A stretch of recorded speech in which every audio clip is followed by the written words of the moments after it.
بسم اللہ الرحمن الرحیم۔ السلام علیکم محترم ناظرین۔ شب برات کی حقیقت کیا ہے؟ کیا یہ بدعت ہے یا عبادت؟ قرآن و حدیث میں اس حوالے سے ہمیں کیا رہنمائی ملتی ہے؟ کیا 15 شعبان کی رات نفلی عبادت کرنا، روزہ رکھنا آقا کریم صلی اللہ علیہ وسلم سے ثابت ہے یا نہیں؟ ان تمام سوالوں کے جوابات جاننے کے لیے ویڈیو کو سکپ کیے بغیر اینڈ تک ضرور واچ کریے گا، اور آپ سے گزارش ہے کہ ہمارے چینل پر نئے ہیں تو چینل کو سبسکرائب کر لیں تاکہ اس طرح کی مزید معلوماتی اسلامک ویڈیوز آپ تک بآسانی پہنچ سکیں۔ محترم ناظرین، شب برات اور 15 شعبان کی حقیقت اور فضیلت کے حوالے سے ہماری امت مسلمہ میں بہت سے مختلف عقائد موجود ہیں۔ ان تمام عقائد کے صحیح اور غلط کا فیصلہ صرف وہی لوگ کر سکتے ہیں جو اللہ اور رسول اللہ صلی اللہ علیہ وسلم کی پیروی کرنے والے ہیں اور دین اسلام کو سمجھ کر اپنے پیارے حبیب صلی اللہ علیہ وسلم کی سنت اور قرآن مجید کے مطابق زندگیاں بسر کرنے کی خواہش رکھتے ہیں۔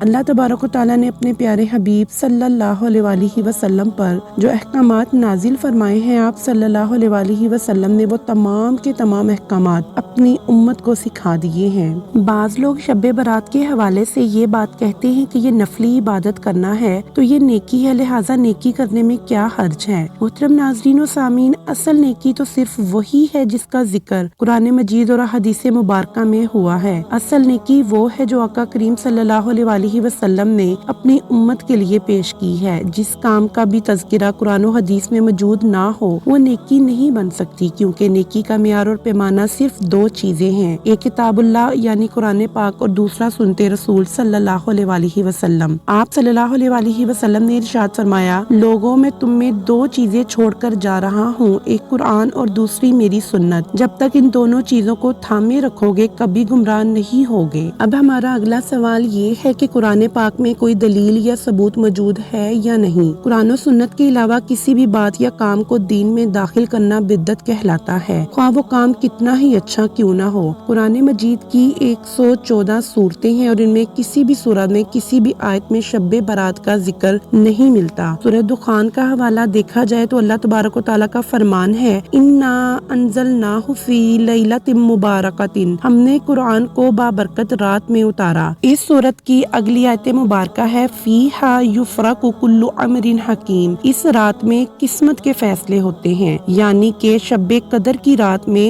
قسمت کے فیصلے ہوتے ہیں، اور اسی رات میں اللہ تعالیٰ نے قرآن پاک کو نازل فرمایا۔ قرآن پاک میں ارشاد باری تعالیٰ ہے، شہر رمضان الذی انزل فیہ القرآن ھدی للناس وبینات من الہدی والفرقان۔ ترجمہ، رمضان کا مہینہ وہ ہے جس میں قرآن کو نازل کیا گیا جو انسانوں کے لیے ہدایت ہے، اس میں ہدایت اور حق و باطل کا فرق کرنے کی واضح دلیلیں موجود ہیں۔ قرآن پاک میں اللہ تعالیٰ نے سب کچھ بیان فرما دیا ہے۔ اس کے علاوہ سورۃ القدر میں ارشاد باری تعالیٰ ہے، انا انزلناہ فی لیلۃ القدر، یقیناً ہم نے اسے شب قدر میں نازل فرمایا۔ اگر یہ سمجھے کہ لیلۃ مبارکۃ وہ رات ہے تو پھر قرآن تو رمضان میں نازل ہوا ہے اور لیلۃ القدر میں نازل ہوا ہے، اور شب قدر ہی وہ رات ہے جس میں قسمت کے فیصلے ہوتے ہیں۔ خود قرآن مجید میں اللہ سبحانہ وتعالیٰ فرما رہے ہیں، تو بس قرآن و حدیث کے علاوہ کسی بھی کام کا، کسی بھی بات کا، خواہ وہ نیکی ہو، شب معراج یا شب برات ہو، سب بدعت ہے۔ آقا کریم صلی اللہ علیہ وسلم کا ارشاد ہے، ہر بدعت گمراہی ہے اور ہر گمراہی جو ہے وہ جہنم کی آگ میں ہے۔ اللہ رب العزت ہمیں صحیح سمجھ اور علم عطا فرمائے اور ہم سب کے گناہوں کو معاف فرمائے اور دین اسلام کے مطابق زندگی بسر کرنے کی توفیق نصیب فرمائے۔ آپ کو آج کی ہماری ویڈیو پسند آئی ہو تو ویڈیو کو لائک اور چینل کو سبسکرائب کرنا نہ بھولیے گا۔